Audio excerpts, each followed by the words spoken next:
중국의 2월 제조업 PMI가 11년 만에 최고치를 기록하면서 지난해 12월 위드 코로나 전환을 선언한 이후 경기 회복세에 가속도가 붙고 있습니다.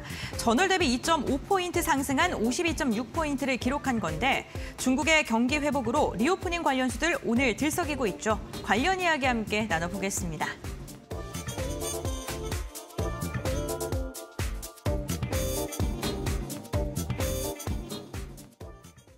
네, 중국의 경기 지표가 좋게 나왔습니다. PMI 지수가 시장 예상치를 웃돈 것은 물론이고 11년 만에 최고치를 기록한 건데 사실 이런 뉴스를 보면 우리나라만 조금 힘든 게 아닌가라는 씁쓸한 생각도 들고요. 네, 주식알부님께서 좀 어떻게 바라보시나요?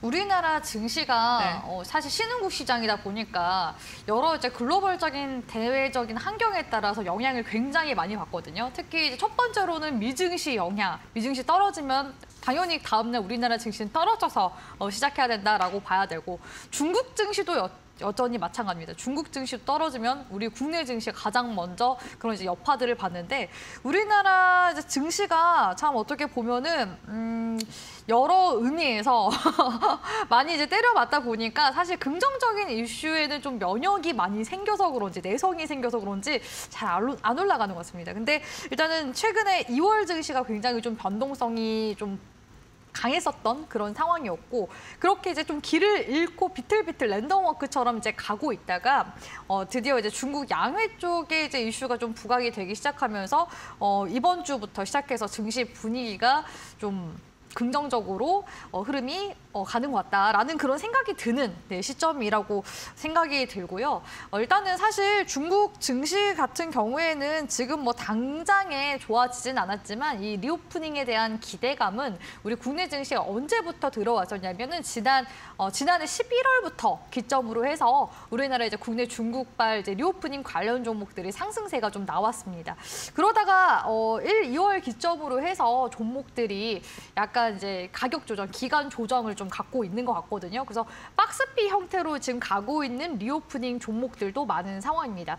제가 찾아보니까 아모레퍼시픽이 11월 기간 대비해서 한 60%대 정도 올랐다고 하고요. 클리오 같은 경우에는 42%, 롯데 관광개발이 50%대 정도 저점 대비해서 상승세가 나왔습니다. 그러니까 이 리오프닝 관련 섹터들이 사실 좀 피로감을 좀 가지고 있었던 그런 상황이었다라고 볼 수가 있을 것 같고 이제는 양회 이후에 이제 소비 쪽을 볼 것이냐, 투자 쪽을 볼 것이냐, 그거에 관련해서 지금 전문가분들이 좀 얘기가 많이 좀 분산되어 있는 상황이거든요. 그도 그럴 게 2월달 증시도가 되는 또 철강이나 화학 쪽 섹터들이 슬슬 좀 올라오면서 중국의 이런 대규모 투자에 대한 기대감까지도 현재 들어오고 있는 시점이라서 리오프닝 관련 섹터, 그러니까 뭐 화장품이라든지 여행 이쪽 섹터는 이제 언제 올라가냐라는 부분에 대해서는 사실 그쪽 섹터 종목들이 증시가 떨어질 때 또 올라가는, 디커플링 돼서 올라가는 모습이 나왔었거든요. 그래서 저는 3월 증시가 좀 지지부진하면 이런 리오프닝 섹터가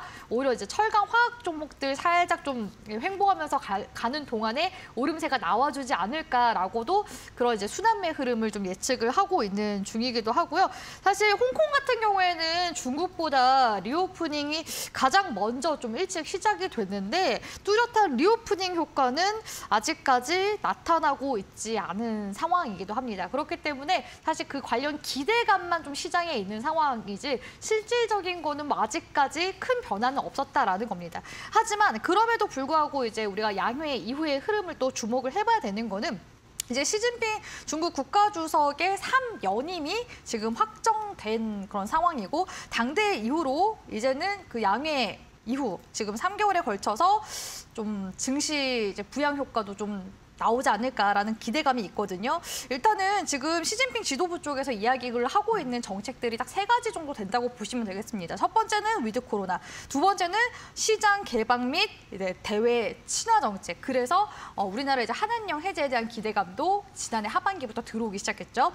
거기에다가 친성장 정책까지 이렇게 3가지 줄기를 지금 현재 시진핑 당국 내에서 세우고 있기 때문에 이런 부분들을 이제 보자면은 증시에 분명 분명한 거는 지금 호재가 없는 상황에서 호재가 될 수 있는 부분은 있다라는 겁니다. 그렇기 때문에 증시 이제 흐름 볼 때 너무 하방으로 민감하게 보기보다는 또 이런 지금 긍정적인 이슈들도 계속해서 나오고 있기 때문에 시장 좀 큰 흐름으로 보시면서 양회 이후의 움직임 좀 주목해 보시고 리오프닝 관련 종목들 이제 좀 다시금 3월 지지부진한 장세 속에서 올라가는지 볼 필요는 있겠다라고 정리해드리도록 하겠습니다. 네, 중국의 양회가 되게 중요한 기점이 될 것 같은데요. 그럼 이영재 전문가님께서는 리오프닝 관련주들 긍정적으로 좀 바라보고 계실까요? 일단 중국이 이제 코로나 봉쇄를 풀었음에도 불구하고 일단 첫째는 정치적인 이야기를 좀 할 수밖에 없습니다. 지금 왜냐하면은 우리나라가 작년 8월에 그러니까 전년 대비 중국 수출액을 봤을 때 작년 8월에 18%를 기점으로 해서 그 다음 달에는 7% 상승, 그리고 그 다음 달에는 5.7%, 그리고 작년 11월부터는 계속 이제 수출액이 줄어들고 있습니다. 3개월 연속 줄어들고 있거든요. 중국에서 우리 물건을 쓰지 않는 거는 반환감 정도 지금 상당히 많은 부분들을 차지하고 있다. 우리나라의 전통적인 외교의 방식은 등거리 외교라 그래서 너무 멀지도 않고 불가원 불가근이라고 정치판에서도 얘기를 하는데 너무 멀지도 않고 너무 가깝지도 않은 미국과 중국 어디 사이에서 우리의 이익을 찾는 그런 이제 등거리 외교를 하는 편이었는데 이번에 이제 정부에서는 방향성이 되게 확실하죠. 미국 쪽으로 그리고 친미 그리고 일본과 가까워지는 정책을 펼치고 있기 때문에 중국과는 대단히 거리가 멀어지고 있는 상황입니다. 그러다 보니까 중국 관련된 매출들은 실제로 떨어지고 있는 부분들 우리가 좀 생각을 해볼 필요가 있고 중국이 성장을 하고 있음에도 불구하고 우리는 지금 우리가 대외 무역 적자가 심화되는 부분도 중국 수출의 감소도 분명히 작용하고 있다라는 것들도 생각해 볼 필요가 있고 둘째는 가장 대표적인 게 이제 화장품인데 제가 뭐 전에도 방송 많이 보신 분들 아시겠지만 저는 중국의 화장품을 또 팔아본 사람 아닙니까? 제가 따이공 시절에 예전에 제가 중국에 국제 연애를 하던 시절에 거기서 이제 화장품을 팔아보겠다고 해서 화장품을 배에도 실어가고 비행기에도 실어가고 이랬던 시절이 있었습니다.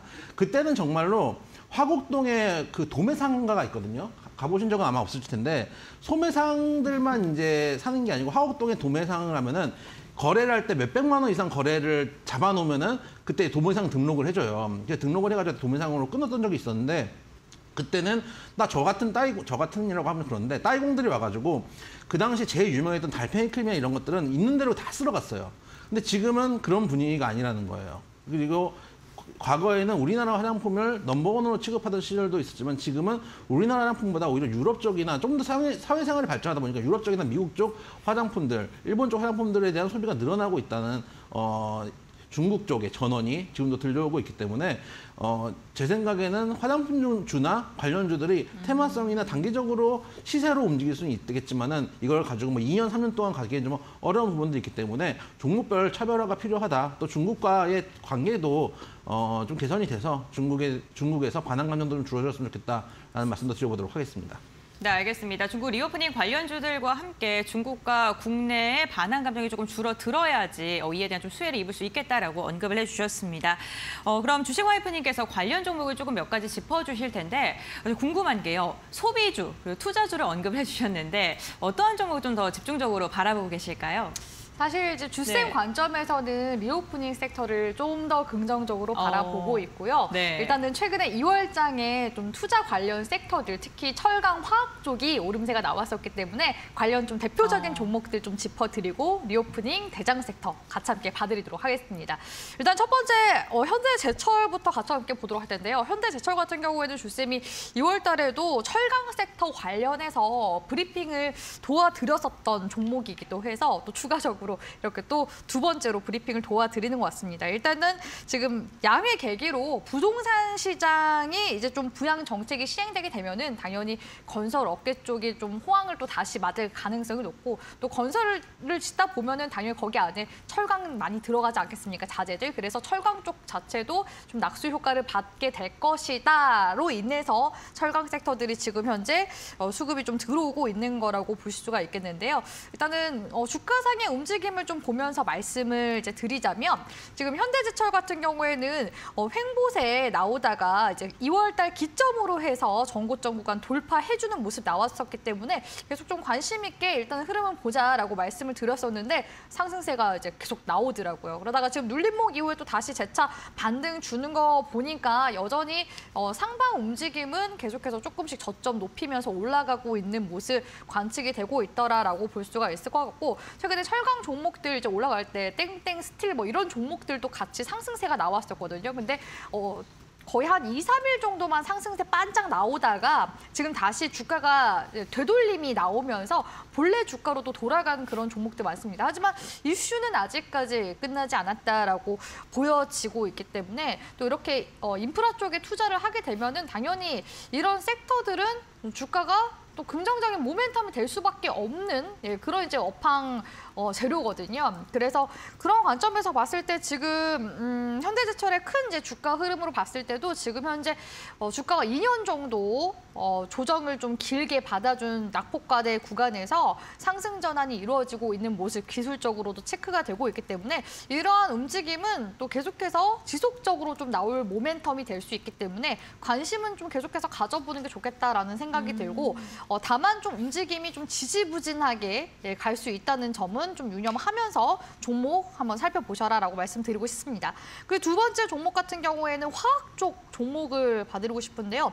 사실 화학 쪽은 지난해 완전 이제 최악의 시기였다고 볼 수가 있을 것 같습니다. 일단 러시아랑 우크라이나 전쟁 이후에 국제 유가가 상승하게 되면서 원가 압박도 굉장히 많이 받기도 했었고요. 또 글로벌적으로 경기 침체가 있기도 했었고 중국 쪽에서는 이제 코로나 봉쇄 정책 하게 되면서 이렇게 좀 수요가 많이 위축되는 그런 이제 이중고, 삼중고를 겪어 나가기도 했습니다. 그래서 롯데케미칼 같은 경우에는 이제 재무적인 이제 부분에서 봤을 때 영업이익이 처음으로 지금 적자 전환되어 있는 상황이죠. 사실 이 롯데케미칼 같은 경우에는 원래 111 클럽이라고 해서 영업이익이 1조 이상, 그리고 시가총액이 1조 이상, 그리고 고용 직원 수가 1000명 이상인 그래서 111 클럽에 속하는 그런 아주 탄탄한 우량 기업임에도 불구하고 이렇게 업황 자체가 안 좋다 보니까 실질적인 실적 역시도 이렇게 적자 전환된 모습 볼 수 있습니다. 그래서 일단은 올해 한 3월 달부터 시작해서 이런 석유화학 가격대가 이제 반등이 예상이 되긴 하는데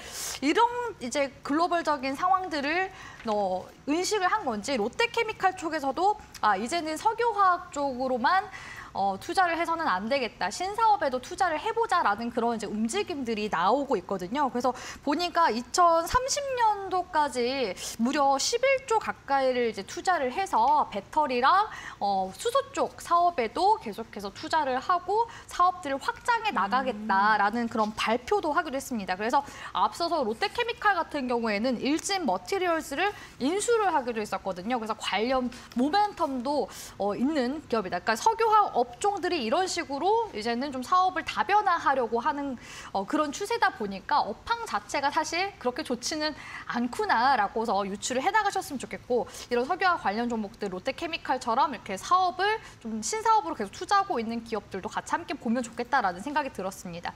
그래서 그런 관점에서 오늘 롯데케미칼 이제 움직임 보면은 롯데케미칼 같은 경우에는 4분기 그렇게 이제 분기 실적도 안 좋았음에도 불구하고 상당히 이제 주가상으로는 선방해주는 모습이거든요. 그러니까 바닥 좀 지나와주고 있고 현재 구간에서 계속해서 위아래로 주가가 움직이는 모습을 보여주고 있는데 오늘 보니까 또 다시 그 박스권 안에서 반등이 나오려고 하는 모습이더라고요. 그래서 석유화학 쪽이 이제 3월 기점으로 해서 좀 업황이 괜찮아진다면 하반기부터 이제 본격적으로 좀 실적이 개선될 가능성이 높다고 이제 증권사 리포트 쪽에선 그렇게 나오고 있거든요.